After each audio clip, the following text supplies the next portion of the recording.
남장을 하고 유학길을 떠난 딸. 옛날에 축시성을 가진 지주가 살고 있었습니다. 그는 재산이 아주 많이 있었지요. 그에게는 아들은 없었지만 미모가 출중한 추경대라는 딸이 있었습니다. 어느 날 추경대가 창문으로 밖을 내다보고 있었지요. 사람들이 오고 가는 모습을 부러운 듯 바라보던 그녀의 눈에 등에 책게를 맨 학생들이 들어왔습니다. 저 학생들은 얼마나 행복할까? 분명 먼 곳에서 공부하기 위해 이곳까지 왔을 텐데 나에겐 어림도 없는 일일 뿐이야. 그러다가 자기도 모르게 소리쳤습니다. 나라고 안 된다는 법이 있겠어? 그녀는 용기 내어 부모님께 항주로 공부하러 가게 해달라고 부탁했습니다. 그러나 부모님은 그녀의 청을 거절하였지요. 지금껏 여자가 서원에 공부를 하러 다녔다는 말은 들어본 적이 없다. 하물며 다른 지방으로 가서 공부를 하겠다니? 제가 남장을 한다면 누구도 절 알아보지 못할 거예요. 그녀의 계속되는 애원에 아버지도 허락할 수밖에 없었습니다. 그 다음날 그녀와 하녀는 정말 남장을 한 뒤 책궤를 메고 항주 유학길에 올랐습니다. 추경대는 서원에서 학식이 높은 남학생 양삼백을 만났지요. 이 두 사람의 의기투합은 서원에서도 유명할 정도였습니다. 같은 방, 같은 책상에서 공부를 하였고 양삼백이 있는 곳이라면 그 옆에는 항상 추경대가 있었습니다. 이 둘이 의형제의 연을 맺고 난 다음부터는 더더욱 서로의 그림자처럼 붙어 다녔지요. 어느덧 3년의 세월이 지나 두 사람도 고향으로 돌아가야 할 시간이 되었습니다. 학생들은 스승에게 인사를 올리고 산을 내려갔지요. 추경대는 산을 내려오면서 생각에 잠겼습니다. 오늘은 무슨 일이 있더라도 내가 여인이라는 사실을 알려야 해. 한편 양삼백은 산을 내려오는 내내 굳은 표정으로 노래를 불렀습니다. 추경대가 답가를 불러주었습니다. 웅덩이 지나면 또 한 웅덩이, 웅덩이 안팎은 잘 익은 농작물 가득. 장인어른 집에 가면 그때부터 우린 함께 있겠지. 골짜기 내려가면 또다시 골짜기, 골짜기 가득 꽃이 만발하였네. 네 어머니는 나의 시어머니, 내 마음은 진정 기쁘구나. 심리 걸어가면 또 심리, 내 동생을 만나거든 처제라고 불러. 두 사람은 서로 노래를 응수하며 길을 내려왔지만 양삼백은 전혀 눈치를 채지 못했습니다. 갈림길 앞에 선 두 사람은 이제 각자의 길을 떠나야 하였지요. 그로부터 몇 달 뒤 양삼백이 그리운 옛 아우의 집을 찾았습니다. 곱게 차려입고 그를 맞이한 여인은 바로 추경대였지요.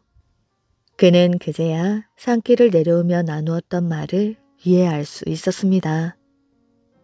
집으로 돌아온 양삼백은 식음을 전폐하고 추경대만 생각하다 그만 병이 들고 말았지요.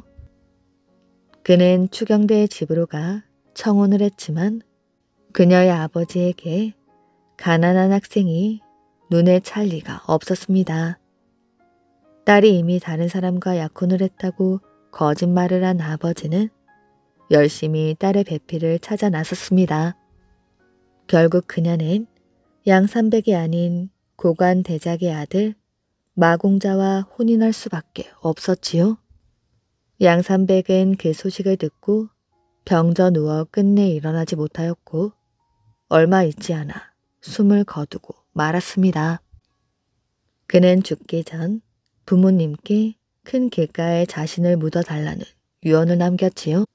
마공자가 추경대를 아내로 맞이하던 날 붉은색 도포를 입은 마공자는 붉은 천을 덮은 준말을 타고 두 줄로 늘어선 수행원들을 이끌고 마을로 들어섰습니다. 이들은 등이나 비단으로 만든 우산을 들고 붉은 꽃으로 장식된 가마를 들고 왔습니다. 구경하던 많은 사람들이 근처로 몰려들자 그들은 추경대를 안아서 가마에 태우고 축불을 3차례 쏘았지요. 마공자와 추경대는 신랑 집으로 향했습니다.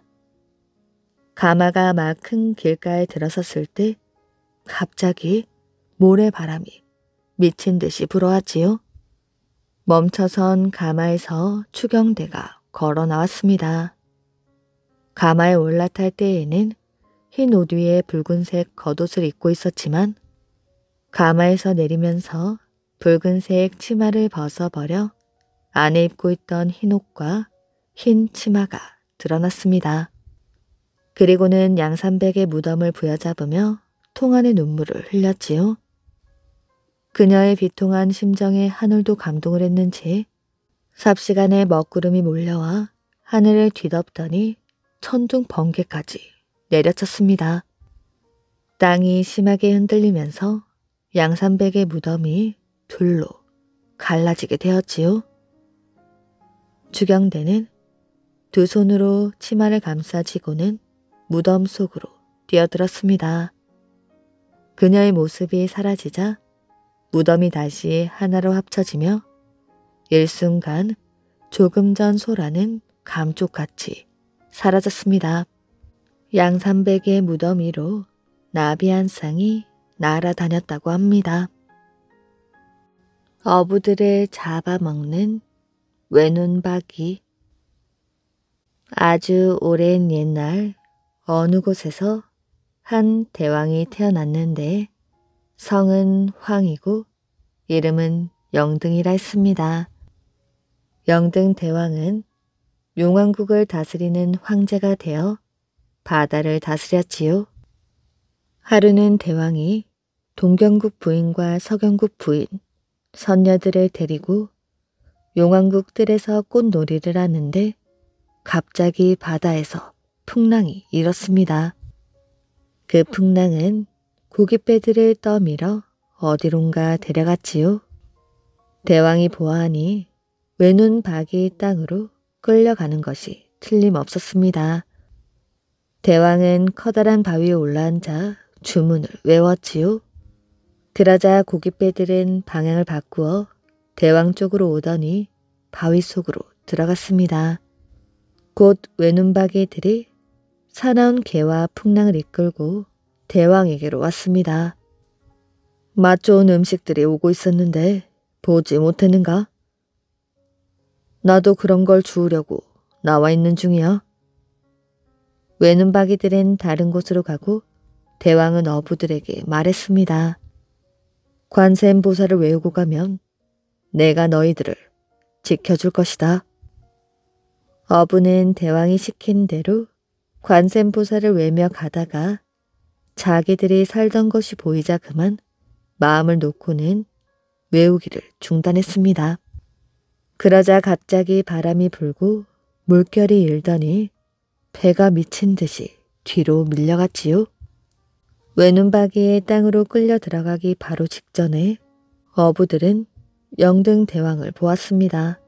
어부들이 살려달라고 빌자 대왕이 다시 말했습니다. 아까 뭐라 했더냐? 어디를 가든 관세음보살을 외우라 하지 않았더냐? 그럼 하나 더. 앞으로 영등 초하루에는 꼭 나를 생각하여라. 어부들은 다시 끝까지 관세음보살을 외웠고 무사히 집으로 돌아올 수 있었습니다. 외눈박이들이 이 사실을 알고는 사나운 개와 풍랑을 이끌고 용왕국을 덮쳤습니다. 영등 대왕 때문에 좋은 밥을 못 먹었다며 고래고래 소리를 질렀지요. 화가 난 영등 대왕은 칼을 빼들더니 외눈박이들의 새 토막을 내어 바다로 던졌습니다. 이후로 어부들은 명등대왕의 은혜를 갚기 위하여 정월 금음에는 소섬에서, 초하루에는 우물에서, 초닷새에는 성산에서 명등제를 올린다고 합니다. 시아버지와 바보, 며느리들. 옛날 어느 마을에 아주 지혜로운 장노인이란 사람이 있었습니다. 장노인에게는 네 아들이 있었지요. 세 아들은 이미 결혼하여 가정을 꾸렸지만 막내는 아직 결혼하지 않았습니다. 결혼한 아들 내외들이 모두 분가할 능력이 없자 하는 수 없이 그가 자식들을 데리고 살고 있었습니다. 그런데 이상하게도 아들 셋은 장노인을 닮지 않아 하나같이 멍청하였지요. 며느리들도 다 그러했습니다. 날이 갈수록 장노인은 시름만 쌓여갔지요. 오랜 고민 끝에 그는 막내 아들은 영리한 아내와 결혼시켜 가업을 잇게 해야겠다고 마음 먹었습니다. 장노인은 여기저기 적당한 아가씨를 수소문해 보았지만 도저히 찾을 수가 없었습니다. 그래서 다른 방법을 생각해 내었지요. 그는 며느리들을 불러 말했습니다. 너희들 친정에 다녀오고 싶지 않느냐? 내 오늘 보내주마. 큰며느리 너는 3, 5일을 머물고 둘째는 7, 8일, 셋째는 15일을 머물러 오너라. 대신 너희 3명은 떠나는 것도 함께, 돌아오는 것도 함께라야 한다. 알겠느냐? 새 며느리는 생각 없이 말이 떨어지기가 무섭게 그렇게 하겠다고 했습니다. 장노인이 다시 말하였지요. 그간 너희들은 항상 물건으로 나에게 효를 다하였다. 하지만 가져온 물건들이 내 성에 차지 않았지. 이번에도 많은 것들을 싸 가지고 올 테니 내가 필요한 것들을 먼저 알려주마. 아버님, 무엇이든 말씀만 하셔요. 첫째는 심장 모양의 홍당무를 가져오고 둘째는 불을 쌀 수 있는 종이를 가지고 오너라. 또한 셋째는 다리 없는 자라를 구해오너라. 새 며느리들은 이번에도 생각지도 않고 시아버지의 요구에 흔쾌히 대답한 뒤 친정으로 향했습니다. 함께 길을 나선 새 며느리는 얼마 뒤 세 갈래 길을 만났습니다. 큰 며느리는 중간길로, 둘째 며느리는 오른쪽, 셋째 며느리는 왼쪽 길로 가야만 했습니다. 세 사람이 각자 길을 가려 할 때가 되어서 시아버지의 말이 떠올랐지요. 큰 며느리가 말했습니다. 시아버님이 분부하셨지 않니? 우리에게 한 명은 3, 5일, 한 명은 7, 8일, 그리고 한 명에겐 15일을 머물라고 하셨어. 그리고 함께 출발하여 한날 1시에 같이 돌아오라 하셨지. 그런데 우리 각자 머무는 날이 서로 다르지 않니? 가는 건 쉽지만 돌아오는 건 무척이나 어렵구나. 그러게요. 함께 돌아오는 건 어려워요. 그리고 또 선물은 어떡한담? 하나는 심장 모양의 홍당무, 하나는 불을 쌀 수 있는 종이, 그리고 또 하나는 다리 없는 자라라니. 처음 들었을 때에는 평범한 물건들 같았지만 지금 생각해보니 여태껏 한 번도 본 적 없는 물건들이야. 맞아요. 우리 모두 한 번도 본 적이 없는 물건이네요. 함께 갔다가 함께 돌아오지 않고 게다가 선물까지 가져오지 않으면 시아버지께서 우리를 집으로 들이지 않겠다고 하셨으니 어떡하면 좋담? 그러게요. 이제 어쩌죠? 세 명은 이런저런 방안을 생각해 보았지만 묘안이 떠오르지 않아 어쩔 줄을 몰랐습니다. 갈 길이 급하였지만 결국 길 옆에 앉아 울기 시작하였지요. 그들의 울음소리가 갈수록 커지고 커져 그 근처에 사는 백정 왕씨까지 놀라게 했습니다. 왕씨는 딸 교와 함께 도로변에 초막을 지어놓고 매일 고기를 팔고 있었습니다. 울음소리가 계속 들리자 그가 딸에게 말하였지요. 얘야, 누가 우는 건지 가서 알아보거라. 교가 가보았더니 새 아주머니가 얼싸안고 울고 있는 것이 아니겠어요? 아주머니들, 무슨 일로 그리 우셔요? 새 며느리가 누군가 자기들에게 관심을 갖자 재빨리 눈물을 닦으며 쳐다보았습니다. 가만히 서 있는 아가씨를 본 그들은 앞뒤 사정을 모조리 이야기해 주었지요. 교는 그들의 말을 듣고는 깔깔 웃으며 말했습니다. 너무 쉬운걸요. 첫째 아주머니는 3, 5일에 돌아오라고 한 건 3 곱하기 5니까 15지요. 그러니 15일 후에 돌아오시면 되는 거예요. 둘째 아주머니는 7, 8일에 돌아오라고 하셨으니 7에 8을 더하면 15니까 마찬가지로 15일 후에 돌아오시면 되고요. 셋째 아주머니는 15일 후에 돌아오라고 하셨으니 같은 날 출발하여 같은 날 돌아오는 게 아니고 뭐겠어요? 세 가지 선물 중 우선 심장 모양의 홍당무는 계란이고요. 불을 쌀 수 있는 종이는 등을 말하는 것이고 다리 없는 자라는 두부를 말하지요. 이런 것들은 어느 집에나 있는 물건들이 아닙니까? 셋이 생각을 해보니 과연 그 답이 틀림없었습니다. 그 아가씨에게 감사를 표하고 들뜬 마음으로 친정집을 향하였지요. 그들은 친정집에 가서 딱 15일을 지낸 뒤 함께 돌아와 시아버지를 뵙고 선물을 건네주었습니다. 장노인은 깜짝 놀랐습니다. 며느리들이 가져온 선물들은 틀림없이 자기가 말한 대로였지만 그는 속으로 며느리들이 스스로 생각을 해냈을 리가 없다고 단정 짓게 되었습니다. 며느리들에게 누가 해답을 알려주었는지 캐묻자 며느리들도 더 이상 숨기지 못하고 모두 알려주었지요. 장노인은 며느리들의 설명을 듣고 그 아가씨를 만나봐야겠다며 고기 파는 초막으로 달려갔습니다. 마침 왕씨는 집에 없고 교가 나와 물었지요. 손님, 어느 고기를 드릴까요? 껍질과 껍질이 붙어있는 부위, 껍질이 껍질을 때리는 부위, 순 살코기에 뼈 없는 부위, 그리고 비계에 껍질이 없는 부위로 가져다 주시오.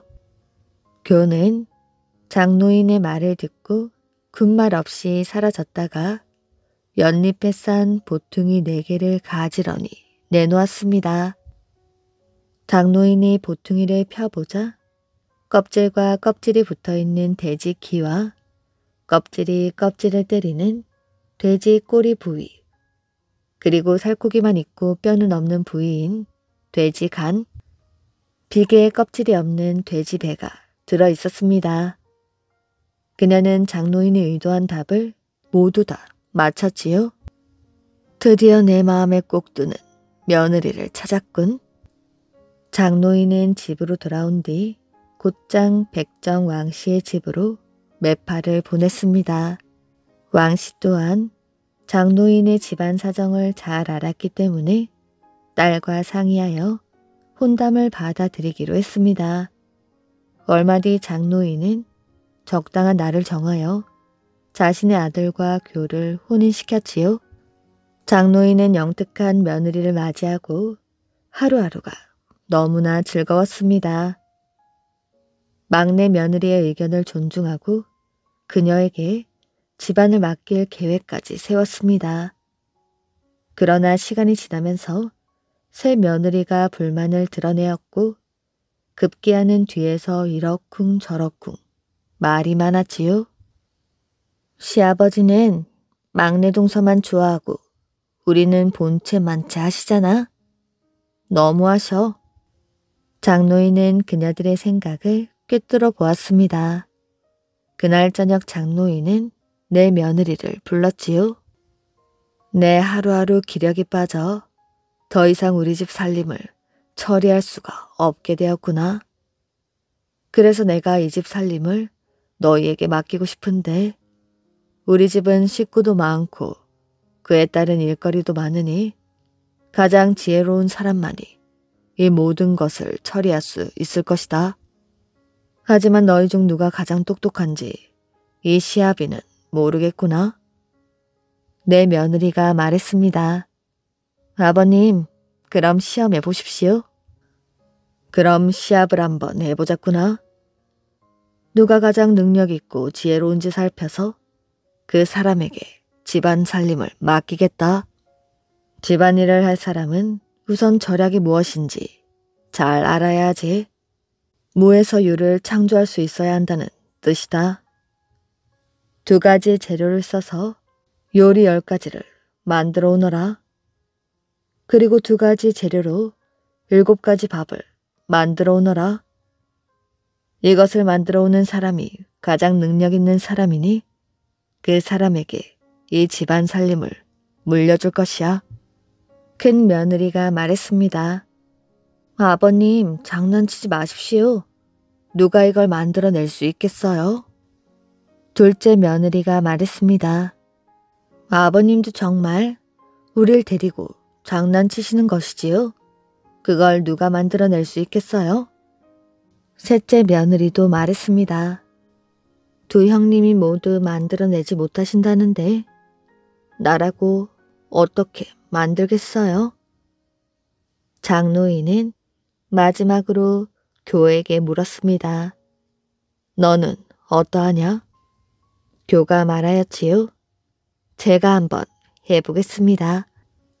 교는 주방으로 가더니 계란에 부추를 넣고 볶아 한 그릇을 만들어내었고 녹두를 쌀 속에 넣어서 한 그릇을 만들어 장노인 앞에 들고 나타났습니다. 내가 원한 것은 10가지 음식인데 어째 겨우 2가지 뿐이냐? 그리고 7가지 밥을 만들어 오랬는데 마찬가지로 2가지 뿐이구나. 교가 말했습니다. 계란을 부추와 함께 요리한 것은 9에 하나를 더한 것이니 10개가 아닙니까? 그리고 녹두와 쌀을 함께 요리한 것은 6에 하나를 더한 것이니 7이지 않습니까? 이 말의 뜻은 중국에서 부추를 가리키는 말의 발음이 숫자 9의 발음과 같습니다. 그리고 녹두를 가리키는 발음이 숫자 6의 발음과 비슷하지요. 장노인은 그녀의 설명을 듣고 연신 그렇구나를 외쳤습니다. 그러고는 고가한 열쇠를 가져와 막내 며느리에게 건네주었지요. 교가 집안 살림을 맡은 뒤 집안일은 잘 처리했습니다. 어느 날 장노인은 아무 할 일 없이 대문 앞에 있던 중 갑자기 과거의 일들이 떠올랐습니다. 해마다 빚을 지고 있었기 때문에 모욕을 당한 적도 많았지요. 그에 비한다면 이보다 더 편한 생활이 있을까? 빚을 지지도 않았고 사람들에게 부탁할 일도 없으니 말이야. 순간 너무 기뻤던 그는 대문에 다음과 같은 글을 썼습니다. 모든 일은 내가 직접 한다. 그러나 현령이 마침 가마를 타고 지나가다가 그 집에 쓰여진 글자를 보고 깜짝 놀랐습니다. 감히 이런 말을 입 밖으로 꺼내다니. 현령은 안중에도 없다는 것을 고의로 나타내려 한 것은 아닐까? 현령이 성난 목소리로 소리쳤습니다. 당장 가마를 멈추어라. 이 오만 방자한 녀석을 당장 잡아들이거라. 관원들은 집으로 쳐들어가 장노인을 붙잡았지요. 무슨 대단한 능력이라도 가진 놈인 줄 알았더니 늙은 영감이로구먼. 내 너에게 대단한 능력이 있는지 시험해보겠다. 내가 사흘을 줄 터이니 다음 3가지 물건을 구해오너라. 구해온다면 달리 처분이 없겠지만 구해오지 못할 시에는 관리를 욕보인 죄를 면치 못할 것이다. 숫소가 낳은 송아지 1마리, 바다를 메울 수 있는 기름, 그리고 하늘을 가릴 수 있는 검은색 천을 가져오너라. 갑작스레 곤란에 빠진 그는 당황했지만 마땅히 좋은 방법이 생각나지 않아 하루 종일 밥도 먹을 수 없었고 잠도 잘 수 없었습니다. 교는 평상시와 다른 시아버지의 모습을 이상히 여기고 물었지요. 아버님, 무슨 일이 있으신 것입니까? 저에게 말씀해 보십시오. 허풍을 떨지 말았어야 했는데 너에게 말해서 무슨 소용이 있겠느냐? 말해 보십시오. 혹시 제가 묘안을 생각해낼 수 있을지도 모르잖아요. 장노인은 어쩔 수 없이 고민거리를 털어놓았습니다. 아버님 말씀이 맞습니다. 농사꾼이란 자신이 생산해낸 것으로 먹고 입는 사람들이니 다른 사람의 힘을 빌리지 않고 자신이 직접 하는 셈이지요. 그 문제는 제가 잘 해결하겠습니다. 사흘이 지나자 현령이 다시 찾아왔습니다. 장노인은 어디에 있느냐? 교가 앞으로 나아가 말하였지요. 아버님은 지금 집에 안 계십니다. 이놈이 감히 도망을 가다니? 교가 말하였지요. 아버님은 도망을 간 것이 아니라 아이를 낳으러 가셨습니다. 세상 이치가 여자만이 아이를 낳을 수 있거늘 어찌 남자가 아이를 낳을 수 있단 말이더냐? 나리도 남자는 아이를 낳을 수 없다는 사실을 아시면서 어찌 새끼 낳는 숫소를 데려오라 하셨습니까? 그렇담 그 일은 없던 걸로 하겠다. 그래도 아직 2가지 일이 남아있지. 2가지 일이라니요? 바다를 모두 메울 수 있는 기름을 구해오는 것 말이다. 그거야 쉽지요. 먼저 나리께서 바닷물을 다 빼주십시오. 그 다음에 기름을 붓겠습니다. 이리 넓은 바다의 물을 무슨 수로 다 빼낸단 말이냐? 저 바닷물을 다 못 빼내면 기름을 어디에 채우란 말씀이신지요? 현령은 그녀의 대답을 듣자마자 얼굴이 빨갛게 달아올랐습니다. 그러고는 바로 소리를 질렀지요. 그럼 그것도 그만두어라. 하지만 아직 1가지가 남아있다. 하늘을 모두 덮을 수 있는 검은 천을 구해오는 것이지. 나리, 하늘이 얼마나 넓은지 아십니까? 하늘이 얼마나 넓은지 아는 사람이 어디 있느냐? 아무도 재어본 적이 없으니 하늘이 얼마나 넓은지도 모르시면서 어째 저희더러 천을 구해오라 하셨습니까? 현령은 결국 얼굴이 더 달아올라 모든 것을 포기하고 집으로 돌아가야 했습니다. 원래 장노인은 그 지방에서 유명한 사람이었는데 이 일로 인하여 그 집의 명성을 모르는 이가 하나도 없게 되었다고 합니다. 사람들은 모두 그 시아버지의 그 며느리라 말했다고 합니다. 통곡하는 울음산.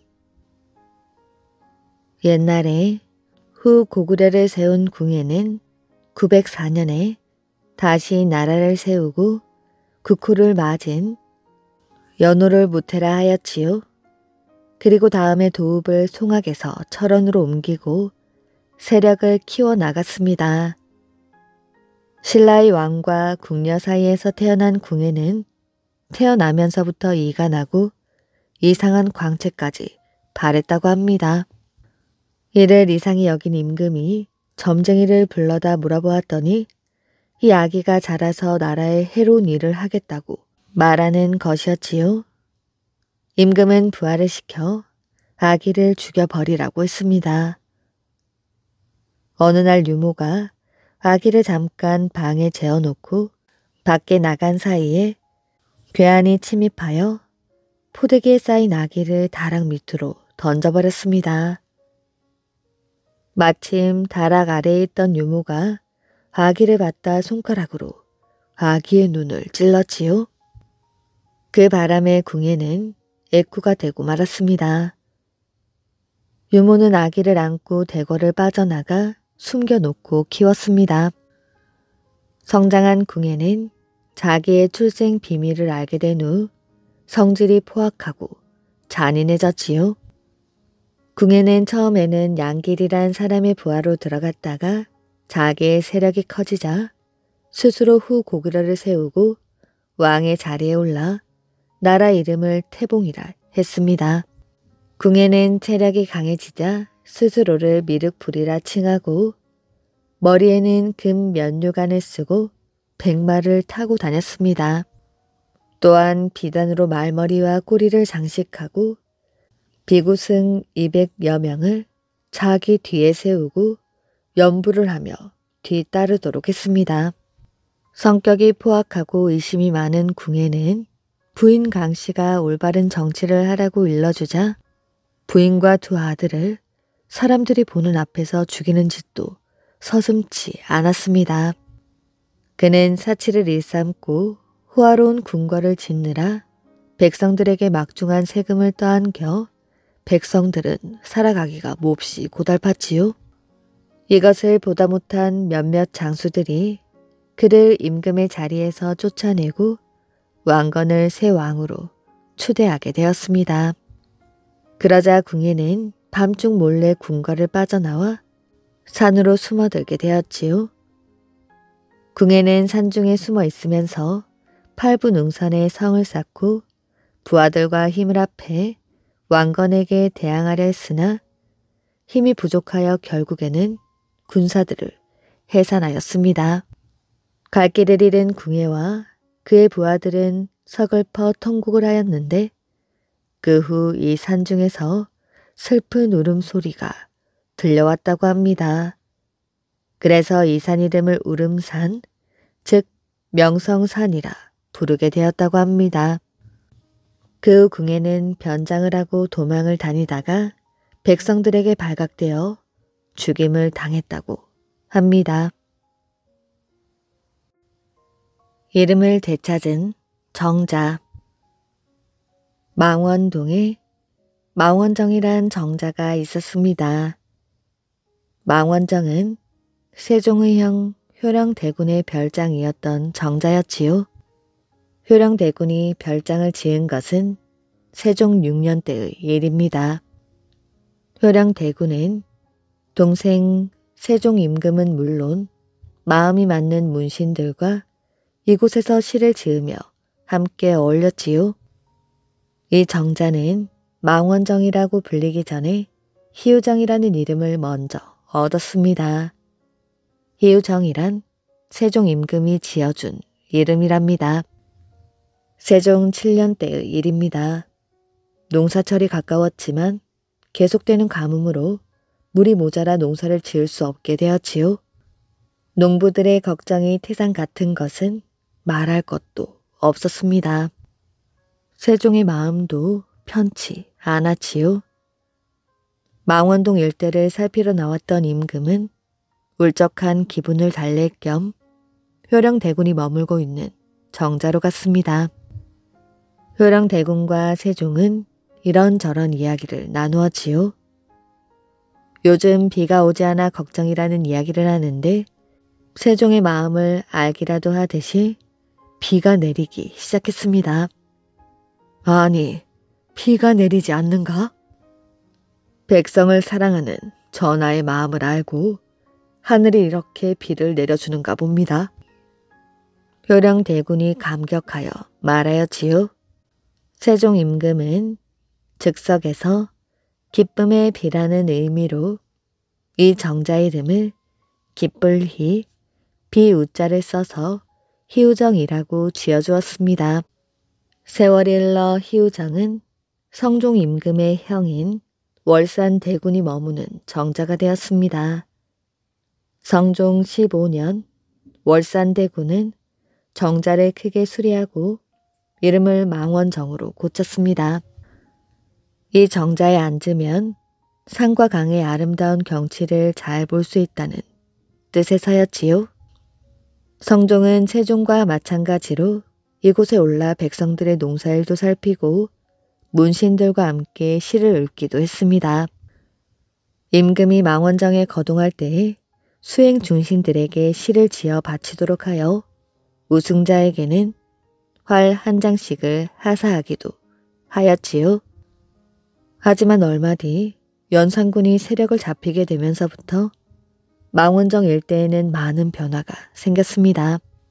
폭군이었던 연산군은 정치에는 별로 관심을 두지 않고 경치 좋은 곳을 찾아다니며 향락에 젖은 생활만을 좋아하였습니다.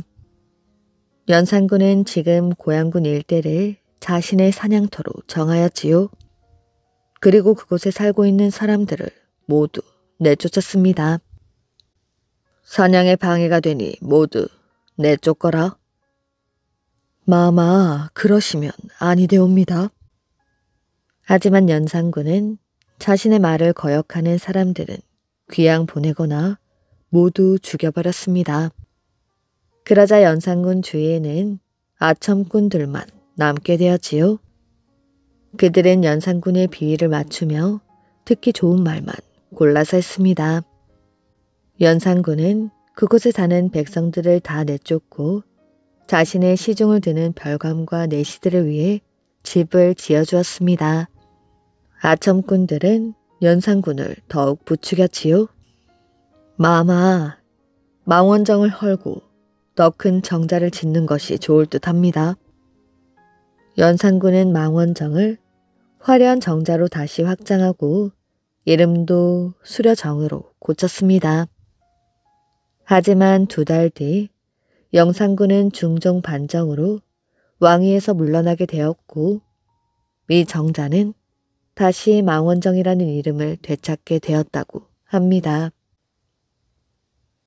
끝까지 맞서 싸운 삼별초. 고려의 고종 임금은 걱정이 태산 같았습니다.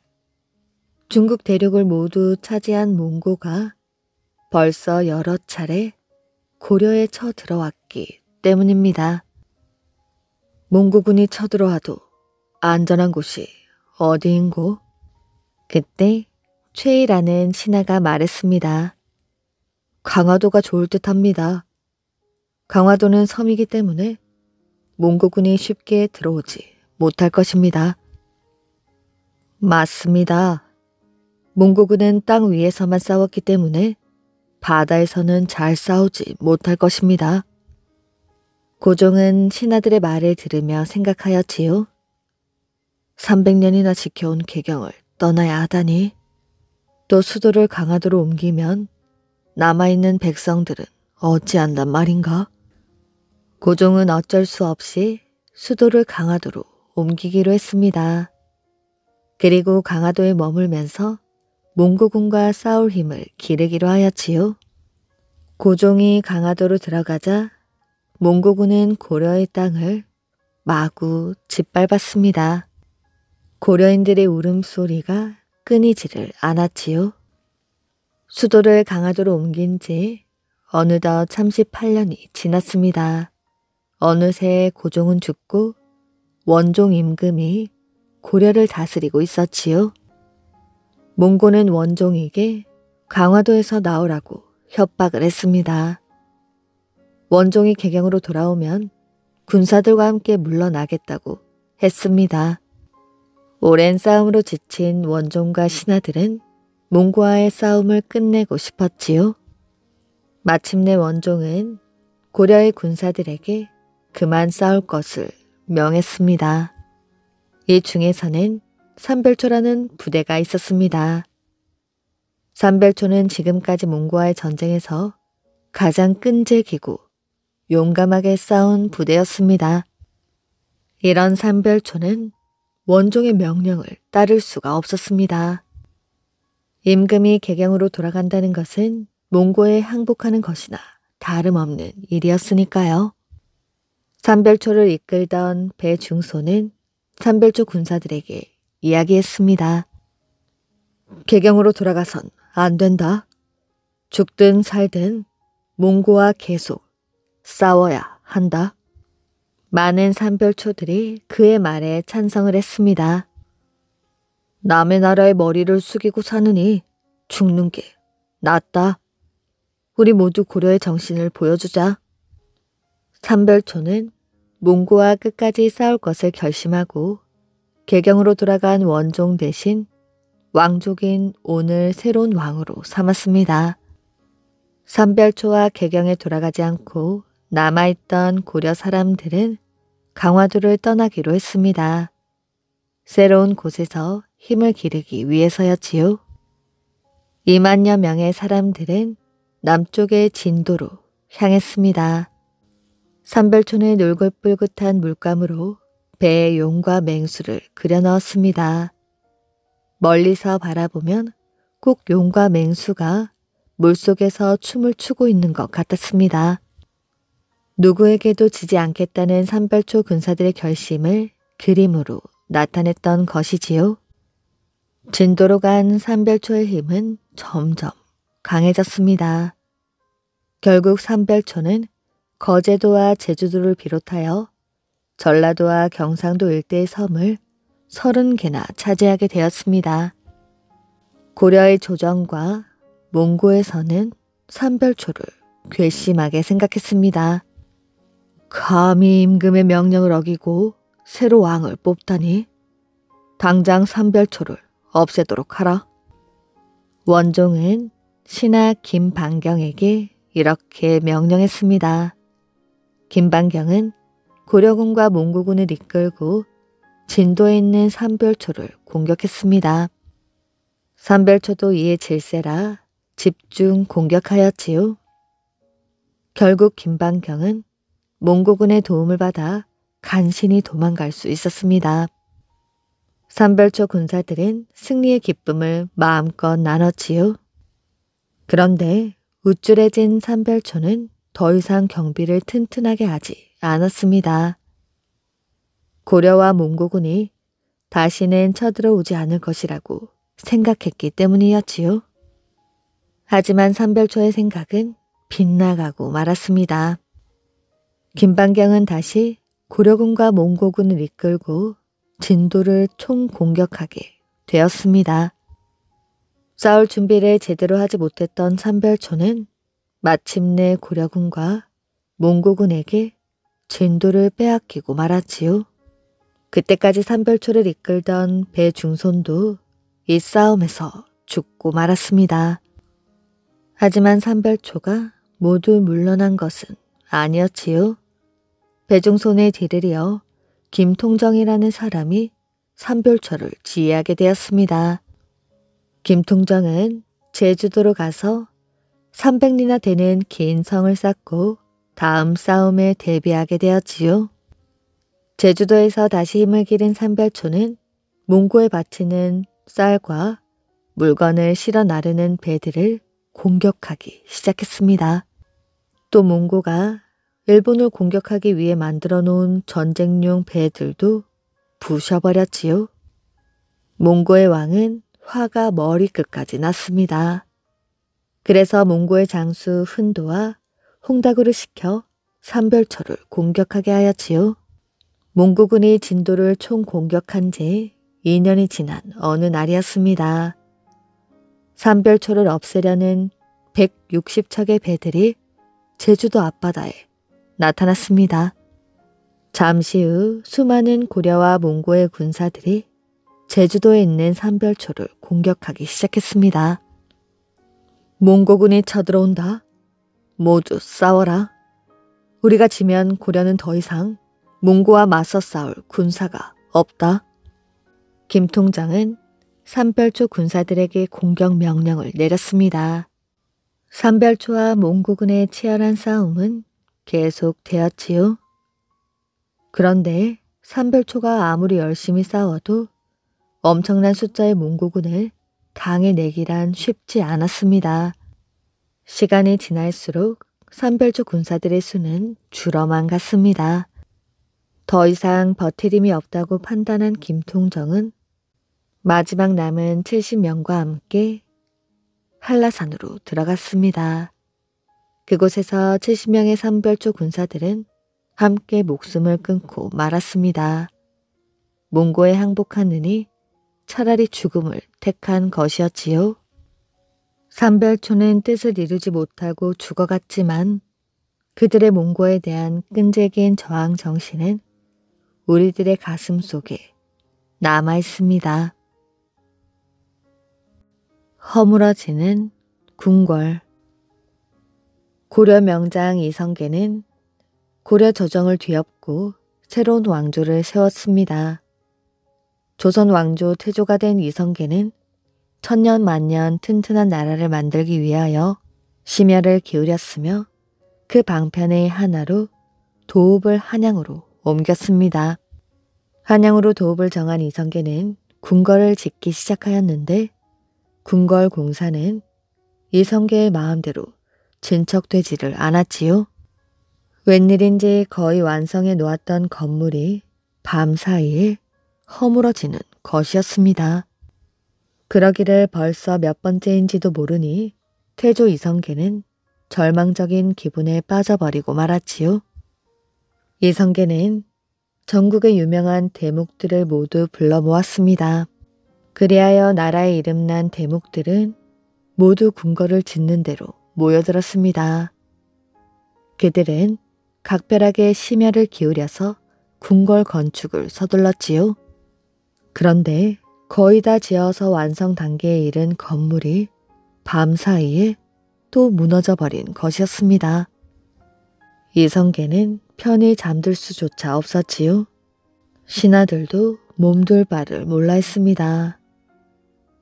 밤사이 건물이 무너지면 다음날 아침에는 처음부터 모든 일을 새로 시작해야만 하는 것이었지요. 하루에도 몇 번씩 치미는 우랄에 이성계는 참기 어려웠습니다. 공사를 서두르도록 하라. 왕의 재촉을 받은 신하들은 다시 서슬을 퍼렇게 세우고 대목들을 재촉하는 것이었습니다. 대궐 공사를 담당한 사람들은 모두 기진맥진한 상태였지요. 참다 못한 이성계가 공사장을 돌아다니며 독려하기에 이르렀습니다. 저기 저자는 왜 넋이 나간 사람처럼 앉아있는고? 저자를 잠깐 이리로 불러오라. 왕명을 전하는 승지의 목소리가 쩌렁쩌렁 공사장에 울려 퍼졌습니다.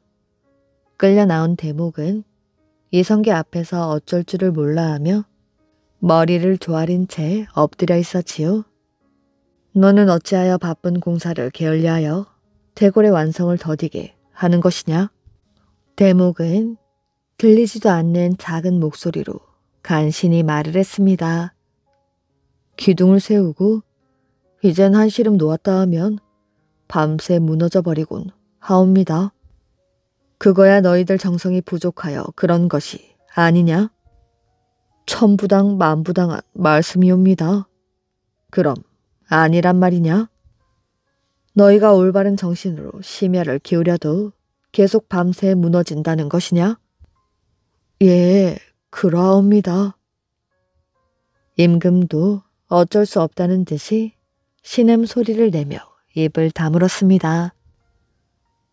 그 이유를 너희가 모른다면 누가 안단 말이냐? 이는 필시 너희의 충성심이 부족한 탓이로다. 그렇지 않사옵니다.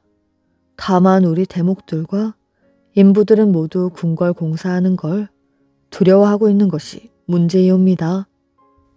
웬일인지 저희가 낮 동안 열심히 일하고 저녁에 잠자리에 들면 항상 악몽에 시달립니다. 모두들 호랑이가 으르렁거리며 달려드는 꿈을 꾼다고들 하옵니다. 이 무슨 회개한 소리인고? 이성계는 화가 머리끝까지 치밀어 올랐습니다. 이성계는 잠시 깊은 생각에 잠겼지요. 그러다가 문득 정신이 난데 또다시 공사를 재촉했습니다.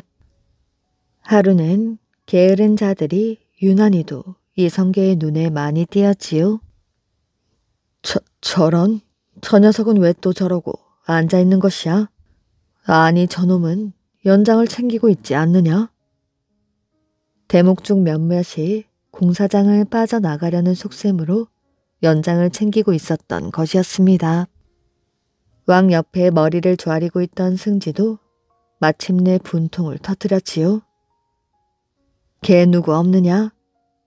아니 모두들 이리로 끌고 와서 끌어안치도록 하라. 호통을 내린 감독관은 일꾼들을 모두 한자리에 모았습니다. 대감, 저희가 불충한 것이 아닙니다. 무리 중 한 사람이 고개를 들고 입을 열었습니다. 승지는 이야기를 하는 대목에게 시선을 보내며 그의 말을 받았지요. 아니라면 어찌 밤새 무너져버리는 이런 시원찮은 일들을 하고 있느냔 말이다. 저희도 실은 의심을 풀 길이 없사와 저희 중 힘센 장사들을 뽑아서 어젯밤에는 궁궐 공사장을 지키고 있었습니다. 부엉이가 울고 난 뒤였지요. 캄캄한 어둠 속에서 괴물이 나타났습니다. 소인들이 지금까지 한 번도 본 적이 없는 괴물이었지요. 반은 호랑이요. 반은 그 형체조차 알 수 없었습니다. 이 괴물이 나타나더니 저희가 낮에 세워놓은 건물을 마구 부수는 것이었습니다. 그때까지 아무 말 없이 귀를 기울이고 있던 이성계가 입을 열었습니다. 너희는 그것을 보고만 있었더냐? 마마 감히 덤벼들 수가 없었습니다. 괴물이 뿜어내는 바람이 어찌나 센지 저희들 몸이 날아갈 정도였지요. 그게 모두 사실이랬다. 마마께서 믿을 수 없다면 친히 밤에 거동하시어 확인을 하시옵소서. 그날 밤 이성계는 용맹한 무사들을 거느리고 직접 궁궐 공사장을 지키고 있었습니다. 바로 그때 무엇인가 조심스레 움직이는 기척이 있기에 모두들 귀를 기울이고 있었지요. 그 순간 가만히 다가오던 괴물이 네 발로 우뚝 버티어 서는 것이 아니겠어요? 거짓이 아니었구나. 반은 호랑이 모습을 한 엄청나게 큰 괴물이었지요. 화를 쏘아라. 이성계가 소리를 지르자 그와 동시에 화살이 빗발처럼 괴물에게 쏟아졌습니다. 그런데 괴물은 끄덕도 하지 않고 여전히 궁궐을 부수고 있었지요. 이성계가 발을 동동 구르고 있었으나 건물은 이미 다 무너져버린 뒤였으며 괴물은 이내 사라져 버렸습니다. 암담하구나. 한양은 내가 세울 도읍지가 아니란 말인가? 침실로 돌아온 이성계는 이처럼 침통하게 중얼거렸습니다. 바로 그때 장군의 안목은 훌륭하시오. 한양은 비할 데 없이 좋은 도읍지가 될 것이오. 어디선가 노인의 힘찬 목소리가 들려왔습니다. 이성계는 문을 열고 밖에 나가보았지요. 뜰에는 수염을 길게 늘어뜨린 노인이 서 있었습니다. 이 밤중에 뉘시온지? 그런 건 아실 것이 없고 장군에게 큰 걱정거리가 있는 것 같아 그것을 조금이라도 덜어드릴까 하여 왔소이다. 감사합니다. 무슨 묘안이라도 있는지요? 이성계는 공손히 허리 굽혀 물었지요. 장군, 달빛이 휘황한 저기 저 한강 남쪽의 산 봉우리를 보시오. 이성계는 노인이 가리키는 곳으로 눈길을 돌리다가 깜짝 놀라며 말했습니다. 저것은 호랑이가 아닌가? 산 봉우리가 호랑이 머리를 하고 있구나.